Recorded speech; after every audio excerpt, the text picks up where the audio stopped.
Very welcome back to the show. Now, most of us have struggles with our weight at one time or another. I'm looking at no one in particular, and most of us will have tried a number of diets over the years. But have you ever tried and tried and tried again only to fail? Well, how about this one? How about loving yourself slim? What is that? Well, here to tell us is nutritionist Elsa Jones and hypnotherapist Fiona Brennan. Thank you so much, both of you, for joining us on the show today. First of all, what is loving yourself slim? Explain this whole hypothesis to me. Okay, well, I'll start anyway. It's essentially what it is. It's a weight loss workshop. Yeah. And the concept is it's about changing your mindset for weight loss success. So I guess what's unique about this weight loss workshop is not only do we look at the physical side of things. So let's say as a nutritional therapist, I offer diet advice. I'll be offering, very practical nutrition tips on the day. But what's different about it is we'll actually be looking at the psychological, emotional factors behind eating behaviour. Yeah. So we'll be looking at things like comfort eating, emotional eating, how to deal with cravings, how to get motivated, how to stay motivated. So all the things that I would see in clinic, I guess what are the obstacles for people not only losing weight, but keeping it off? Because I think, Fiona, that's the problem for most people. It's very, very easy to lose weight. To be honest, I've done it a million times. Everyone can lose weight. You stick to a diet, you lose weight. But then it comes to a point where you're not on the manic, oh, I'm going to be so strict, and then kind of keeping it off and maintaining the lifestyle. Why is it that some people are just chronic yo-yo dieters? Well, I think behind it is really, really important to look at the behaviour that behind it, and what's happening is generally people are rewarding themselves with what they feel they need to if they've had a very stressful, we all live such busy lives and there's a lot of stress. So people are using food as a way to compensate for that. Yeah. So the work that I do, and together on this collaboration, it's about really going on a deeper level and helping people to change the perspective of how you look at it. So you start to reward yourself with something that is actually a reward. So, for example, you start to crave, I want to get to my yoga class, I want to get out to walk, I want to get out to really love and respect myself enough to care and look after myself. The way that we look after our children, we make sure that they get what they need, they get enough exercise, they get healthy food, and it's really just applying that very simple principle to yourself. But I suppose it does sometimes, it does take willpower as well, though, because I know if food is their crutch, and we know sugar is addictive, so if that's your fix, if sugar is your fix, or like the sugary carbohydrates, and that's what you do, you're stressed, you're upset, you're unhappy, you sit down, you eat like loads of tea and toast and like biscuits and that sort of stuff. Yeah. But then you feel worse about yourself for doing it. So it's like a circle that just keeps going and going and going. So how can you actually break that cycle, and how long does it take to actually break any cycle of addiction when it comes to food? Well, I would go to neuroscience on that, to be honest. Right, we're going straight into serious stuff now. Yeah, neuroplasticity is the brain's capacity to rewire itself. Yes. So we all have that capacity, and it lasts our whole lifetime.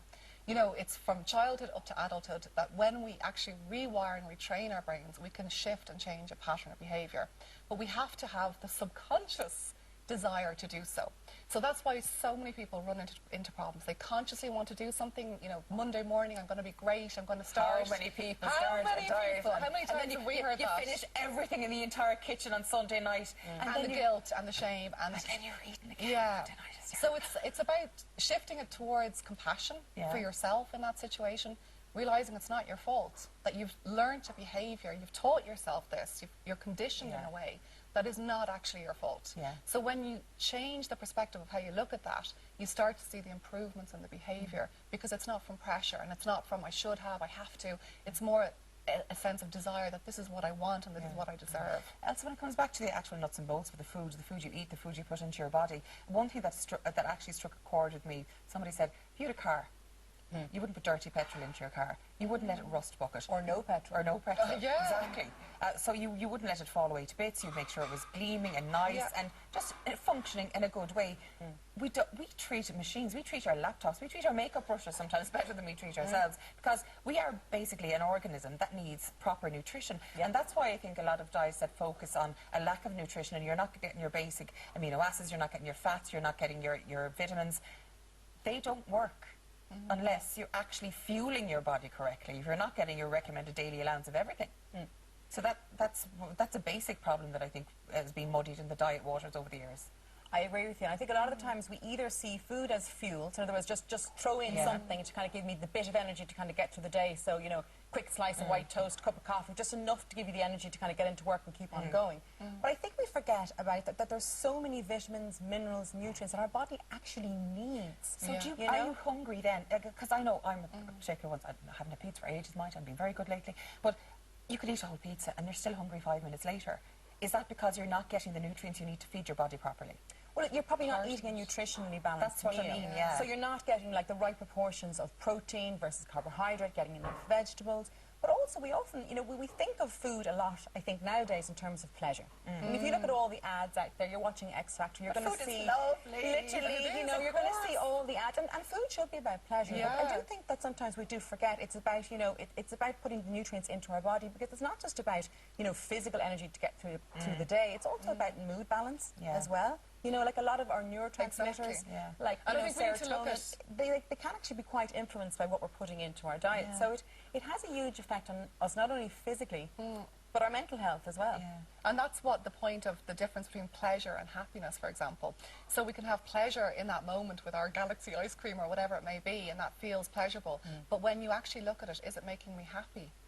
Because happiness is something completely different. Happiness is having health, happiness is having energy, happiness is being alive and well, and not suffering with all of the effects of, you know, a bad diet and not having enough energy. Do you think we'd just be so used to instant pleasure and instantaneous gratification in every part of our lives now? There's no such thing as waiting. Like, if we want a diet, we want it to work now. If we want something, we want to go to a concert, we want the tickets now. Do you know, that sort of thing? The immediate gratification. Yeah, absolutely. Yeah. Does that apply to our lives when it comes to food as well? I think it does. I think it absolutely does. And it's the quick fix that doesn't fix, if you like. And it's being able to see that. I think that's what's really important, is to help people, to help clients to see the consequences. You know, that in this moment, it's actually not giving you what you believe it is. It's like the emperor's new clothes. It's not actually true. I suppose you have to take things one day at a time, basically, if you're trying to start a new lifestyle regime for yourself.